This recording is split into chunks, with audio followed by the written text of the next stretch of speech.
Helo, Tesni dwi, a heddiw dwi'n mynd i fod yn siarad am cerddoriaeth. I rhain i chi sy'n nabod fi, da chi'n gwybod bod cerddoriaeth yn rhan mawr o mywyd i. Dwi wastad i bod isio perfformio, rhyddhau pethau, gigio, bod mewn bandia, a dyna dwi'n neud, really.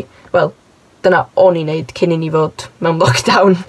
So, sawn i'n ôl chydig o flynyddoedd, mi nes i gychwyn ffwr yn chwarae cornet yn ysgol gynradd, a ers hynny dwi wedi bod yn rhan o fand Presby Maris, ond wwan dwi'n chwarae euphonium yn hytrach na cornet, oherwydd do'n i really methu hitio nodau ar y cornet, felly best move nes i oedd symud i chwarae youth, dwi'n meddwl.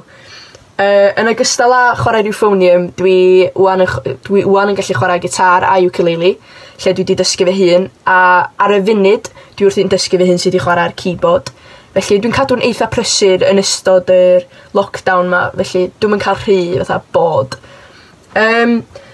Dwi'n rhan o 2 grŵp hefyd, sef aerobic a amharchus. Aerobic dwi efo Meg a Cameron sy'n berthyn i fi a Glyn sy'n ffrind rili da. Da ni fatha criw o bobl ifanc di dod yn agos at ei gilydd i just creu music, i gigio a rhyddhau ambell beth. Mae single gynta ni wedi cael ei ryddhau ar SoundCloud o'r enw Pen yn Gwynt, os da chi eisiau checio fo allan, mae ar SoundCloud. Da ni wedi gigio yn Gaerdydd a just o gwmpas Ynys Môn a Gogledd Cymru, fod yn onast. A dwi'n really enjoyo, dwi'n methu'r criw, dwi'n methu gael gigio fo nhw. Band arall ydi Amharchus, efo Deio, dwi'n berthyn i Owain a Siwna. Da ni'n griw o Ysgol David Hughes, nath ddod at ei gilydd i gystadlu yn mwridur y bandia Môn llynadd. Lle gafon ni ail a nathon ni gyro'r wobr gynta am gan reiddiol ora, sef Fflamau'r Tân. Stori bach am Fflamau'r Tân, mi nes i ysgrifennu hwnna am yn haid, yn anffodus mi nathon ni golli fo pam o'n i'n ifanc, a ma'n hitio'n wahanol fel dwi'n mynd yn hyn, felly o'n i'n meddwl, na i sgwennu can yma fo a dedicatio fo i'n haid, felly dyna dwi wedi bod yn neud. Dwi hefyd yn rhyw fath o artist unigol. Mae gynnu fi'n single gynta fel unigolyn allan ar SoundCloud hefyd, sef Pell i Ffwr.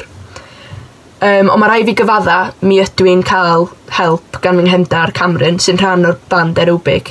Mae'n byw fyny lôn i fi, felly oeddwn ni'n cyfarfod yn aml iawn wrth yr afon yn Llangefni i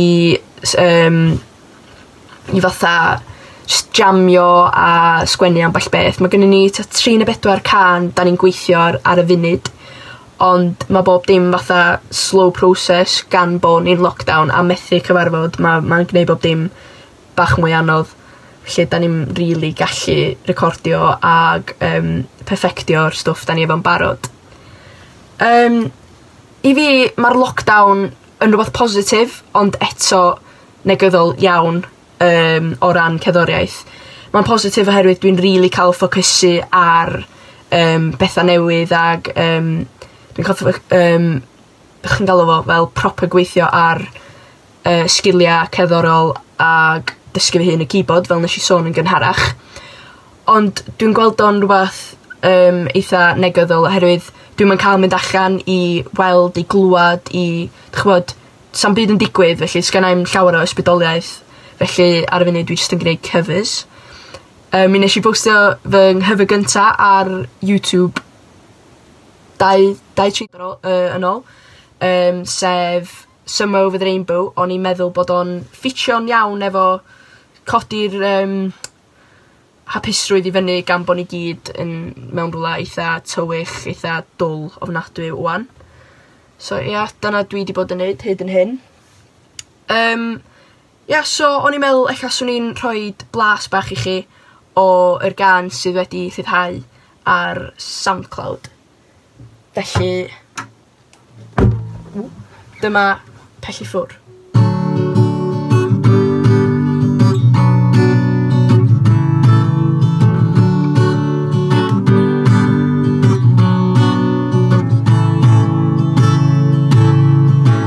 Amser yn mynd yn araf, oriau'n teimlo fel dwrnodau, dyddiau'n teimlo fel misoedd a misoedd yn teimlo fel blynyddoedd.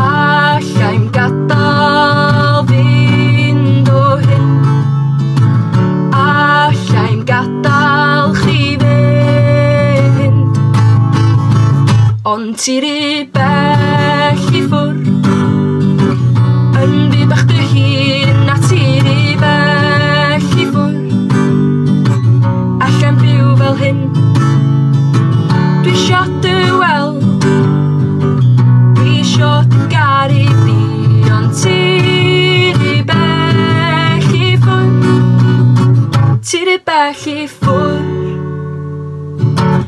So, diolch yn fawr. Dwi'n gobeithio bod chi gyd yn cadw'n iawn yn ystod y pandemig ma. A os ydych chi'n clywed gweddill y gan, checiwch chi allan ar SoundCloud yn ogystal â Pen yn y Gwynt. Gobeithio na i weld chi'n fuan. Cadwch yn saff.